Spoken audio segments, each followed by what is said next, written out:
So, you got one of these John Deeres with the Briggs and Stratton engine, and is your mower doing this? Smoke and fuel coming out of the fuel pump. Smoky exhaust everywhere. Smoke coming out of the dipstick spot. So that might mean you have a blown head gasket. And I looked that up and it says repairs are like $1,200 to $2,000.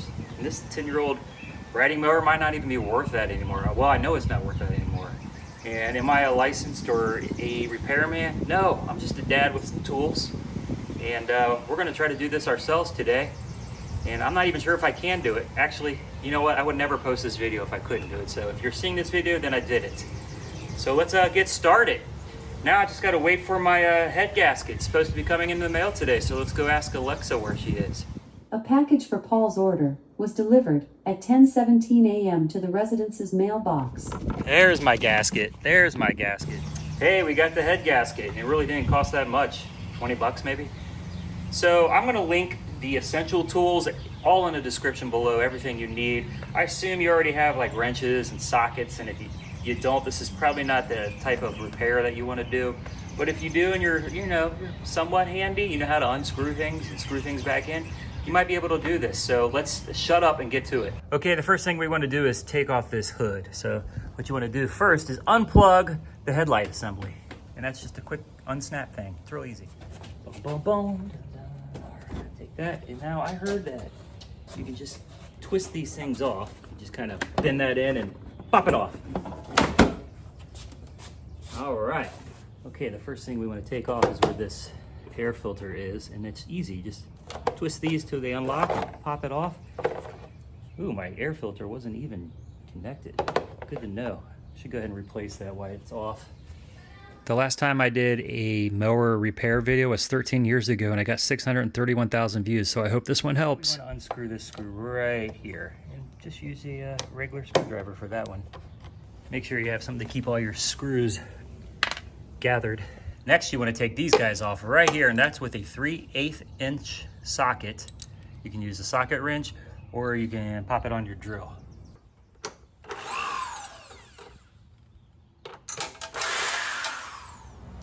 The two in the back of the engine are in a little tricky spots, so you're going to want to use your wrench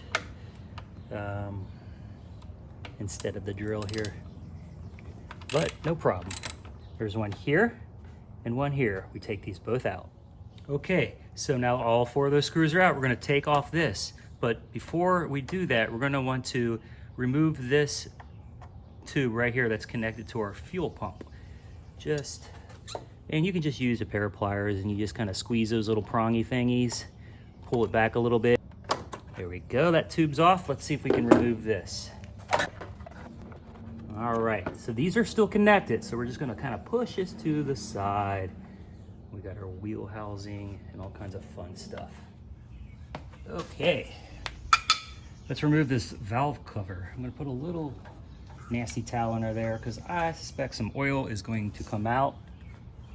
And is this the same socket wrench size as earlier? Yes, so you can use your same socket, the 3/8, or the, it's 10 millimeter.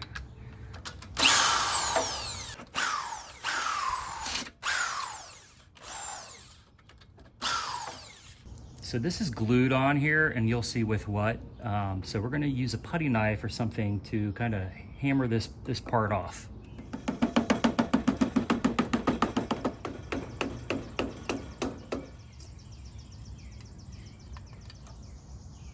Not hard at all. I probably should have removed the spark plug cable before I took off that housing. It really didn't get in the way, but we'll go ahead and take it off now because we're going to need to get in there in a little bit. Okay, just carefully pull that off, and here's our spark plug. And we're going to take that off. Just use what you got.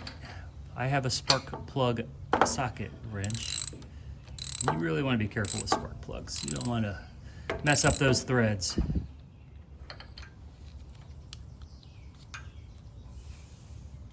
Probably replace that one.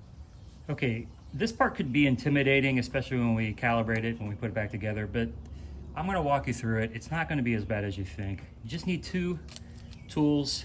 You need a T20 and some sort of pliers or something, because you want to loosen these up so we can pull these rods out.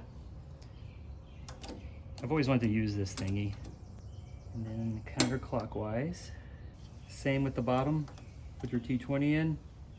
Hold that screw in the middle still while you counterclockwise. Just enough where we can loosen up these rocker arms and remove these pins. I do my own maintenance on small engines like this. I replace the fuel pump, change all the oils, I put on new blades, put on new solenoids, spark plugs, air filters, you name it. All right. And I just learn as I go. So these little parts right here, you have to be careful that these don't fall off. How do I know how to do this? I watched a lot of YouTube videos, just like you are right now. But what I did is found 4 or 5 YouTube videos of doing the same process and made my own videos with the best parts of those videos and stuff that some that left out and some that added. Okay, so one of these is aluminum and one of these is steel. And you want to make sure that those go back the same way as you put them in, the same color. So basically, if you're looking at this, when you turn this, these things are going bump, bump, bump, bump, and they're moving these rocker arms and all kinds of fun stuff is happening. Let's take these out. And remember, the more silver is at the bottom. Silver is at the bottom. Okay, next you want to remove the exhaust pipe, and you just use a simple 1/4 inch Allen wrench. There's a screw here and a screw behind it. This piece is getting in the way, so I'm just going to take that off. Once you remove this bracket, simply remove the exhaust pipe by lifting it out of the hole. Okay, now we're going to take off our intake plenum. Same socket size.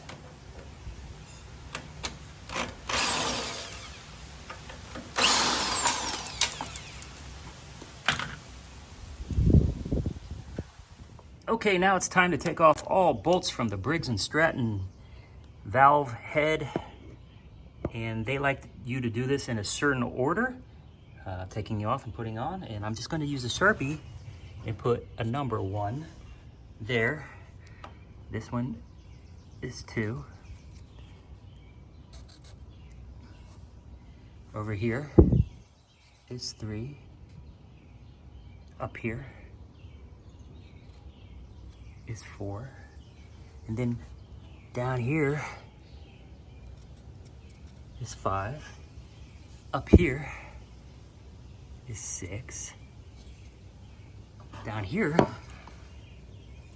is 7. And then finally, right here is 8. And you just want to do a quick little 1/4 turn on each one of these before, and then you can use your drill to take them all off. Once again, we're using the same socket. 1/4 turn. 1, 2.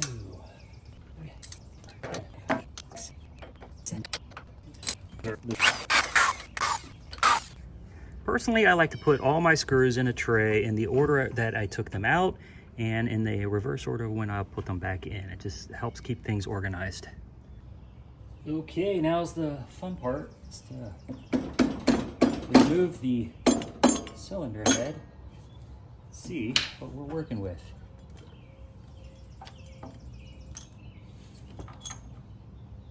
You can see she nasty. I can see where the gasket has failed. Right here. If you notice, this gasket is held tight to the cylinder head with these screws, and it holds firm. But right around this section, it's really thin and covered with oil, and it's peeling off. There's nothing holding this tight, so there's room. So when the air is coming in and out, it's just warping on this constantly. This is just a design failure, which means in another 10 years, it probably will happen to me again. But if I have my riding mower for another 10 years, I'm going to be happy. So I'm glad I'm be able to do this. As you can see, the old gasket is a perfect match for the new gasket. Now, it's time to start removing parts. And to do so, I recommend you get a scraper or a blade of some type. I'm going to also use some of this gum out carb and choke cleaner spray. Just loosen up some stuff. And you can use a wire brush drill set if you have it.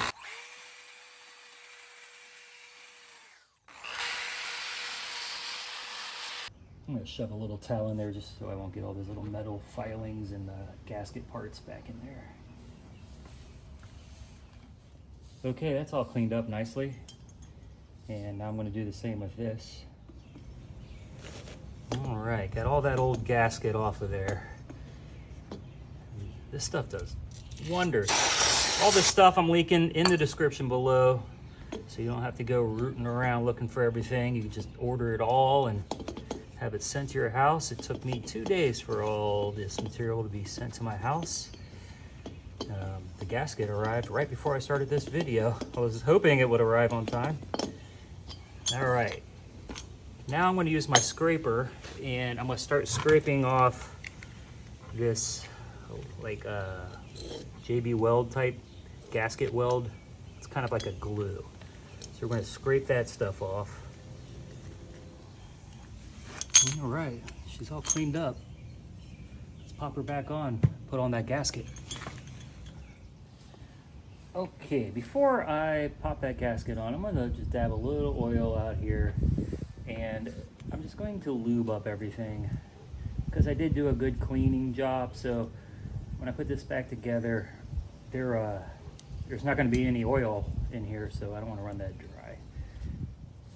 And also, you might wanna turn so the cylinder is all the way back so you can clean out any residual like metal shavings and filings and stuff that have filled up that cylinder over the years or over the last 20 minutes. And you have these 2 little pins here that will help you guide your gasket on.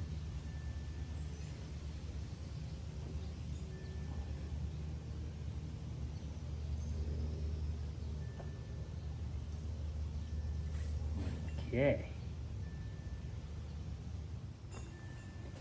Okay, now we're going to put on the big guy and just find these 2 pinholes, the ones that are holding on our gasket in place. And we're just going to line that with the correct holes on the inside and pop it back on there. And then I'm going to go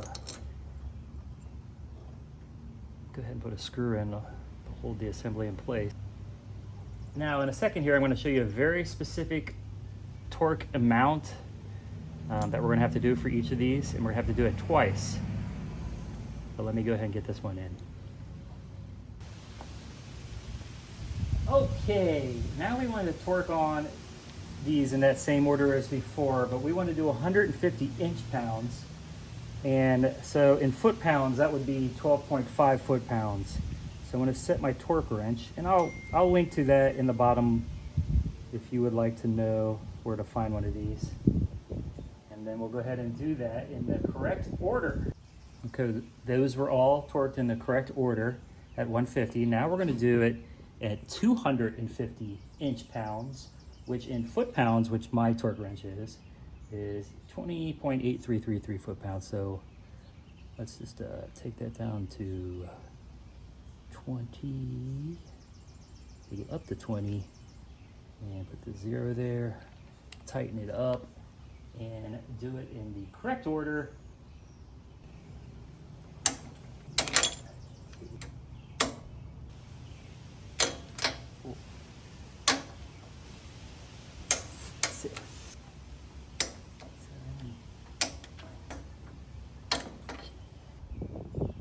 Okay, remember our aluminum intake push rod. We're going to go ahead and pop that in through the lower guide. And you can rotate this to see if you're getting movement. Move this little valve arm over. And we're going to loosely secure it in place.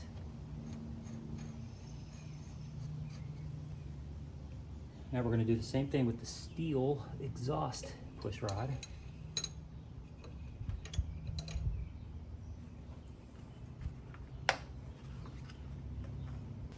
Okay, and then we'll just secure that little cap is on. And we're just going to secure the arm. Just a little hand tighten. Let's see if we're getting movement.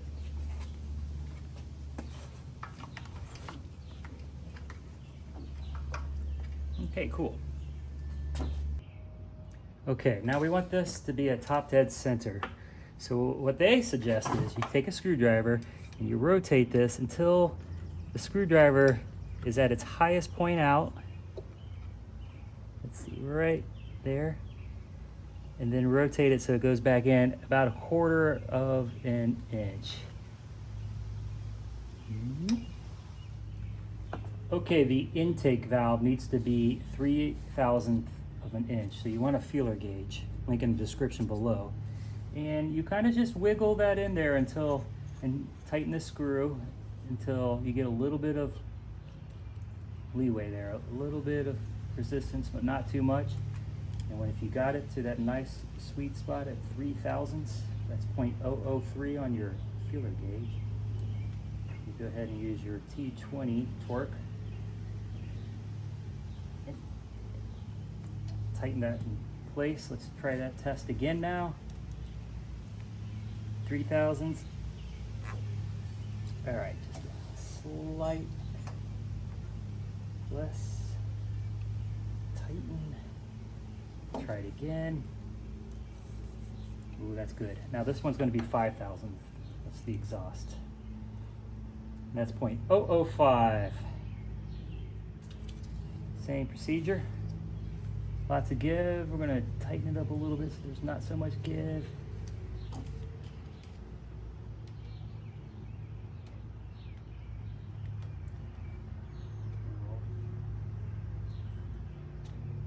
Tighten the torque. Let's test it again. 0.005. That's good. Okay, now grab that valve cover that you had and use your scraper and let's scrape off that sealant residue that we had on there. Because we're going to put some new residue on. It's going to hold this valve cover on. Okay, next, link in the description below. You want to put on some gasket sealant. And that's going to hold this container on. This is essentially the stuff we just scraped off, and you want to apply it liberally. And we're not going to be starting the mower up today and driving it around. I know we want to do that to see how this works, but this is the stuff that you want to let dry overnight. It says it'll fully cure in 24 hours. Get your numbers here, numbers up. Make sure everything's good to go.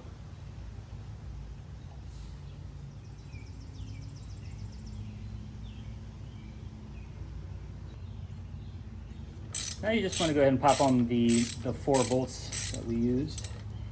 And they're saying 60 inch-pounds, which is 5 foot-pounds. I don't have any torque meters that gauges that. I just call that a good hand tighten. Okay, now put your exhaust manifold back onto the muffler. These were the screws that were with the Allen wrench. And now you want to put this guy back on, like these screws. Okay, next, rethread your spark plug. Being careful not to over tighten so you don't damage the threads. And then you reattach the boot to the plug. And then you want to reposition the mounting bracket and secure it with the bolts. Oh, we're getting closer. We're getting closer. So now we want to just reposition the blower housing.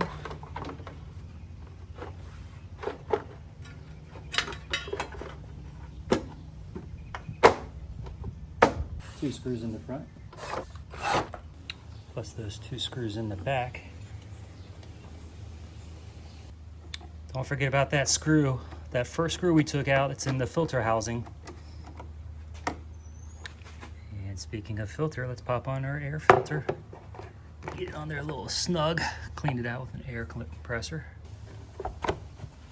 To realign the cover, rotate these guys clockwise to lock. And don't forget about that little hose we took off earlier. It's on our fuel pump.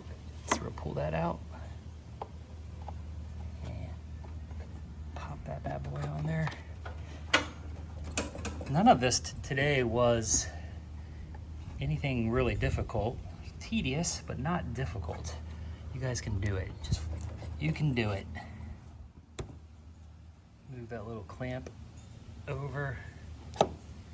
So, all right, let's see how this works tomorrow morning. I'm gonna put the cover back on. If you know how to, you may want to put a little bit of gas in your carburetor before you start it up. But this one started up just fine, no smoke. Love it.